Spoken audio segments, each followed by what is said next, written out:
जिसके कपड़ों में नहाने के बाद भी इतनी बदबू हो कि उसे जमादारों का सरदार बना दिया जाए। गटर नालियां भी जिसके छूने से पहले ही खुल जाती हों।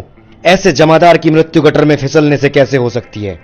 बांस की फच्चक और लोहे के डंडे से भी घातक है काई की फिसलन।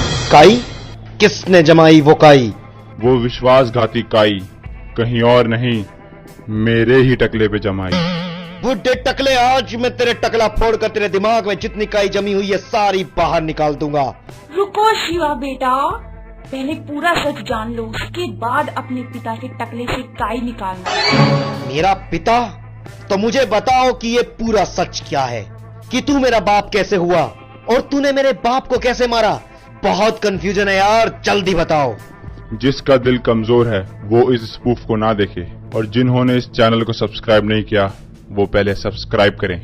तो सुनो बेटे, असली सच्चाई क्या है।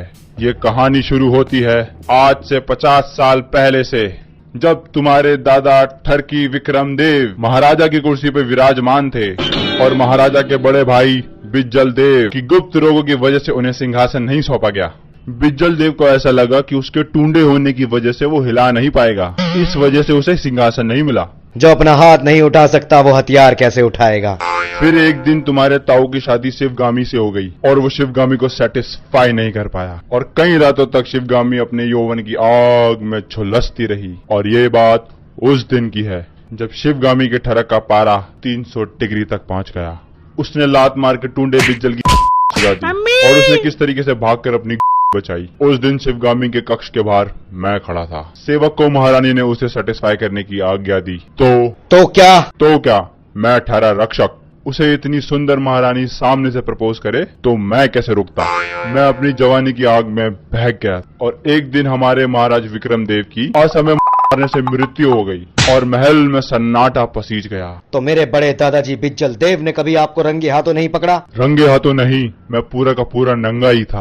होली पे जब मैं शिवगामी की चोली पे अपनी लगा रहा था तो बिज्जल देव ने देखा और वो ये बेइज्जती बर्दाश्त नहीं कर पाया और उसने अपना पूरा जीवन त्याग में लगा दिया। त्याग मतलब? त्याग मतलब यानी रवानी शुरू कर दी। क्या मेरे दादाजी तो निकले? अभी से मत रो बेटा, अभी तो बहुत कुछ सुनना और सहना बाकी है।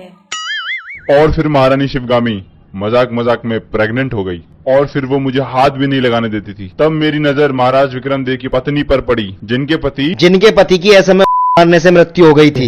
हाँ वही। वो मुझे अपने यौवन से लुभाने लगी। मैं एक बार फिर बहक गया और वो बड़ी भी प्रेग्नेंट हो गई। ओए, अब तूने मेरी दोनों दादियों को प्रेग्नेंट कर दिया? हाँ, शिवगामी ने जन्म दिया भल्लाल देवा को और वहीं पर महारानी ने जन्म दिया बाहुबली को। दोनों ही युवराज चुने गए। साले दोनों ही मेरी नाजायज औलाद थे। यहाँ तक की कहानी तो हम पार्ट 1 में देख चुके हैं, तुम आगे बताओ। आगे ऐसा हुआ था कि हमारी काल के पर विजय के पश्चात हमारे राज्य के दक्षिण में स्थित कुंदल राज्य की रानी देवसेना हमसे मैत्रिक संबंध स्थापित करने के प्रयोजन से पधार रही है और हमने भल्लाल के लिए उसके साथ विवाह की बात भी कर ली है। तो बाहु, रानी को वर्जिन ही महल में लाने का प्रबंध करो और बाहु तुम उसे खुद ही लेने जाओगे।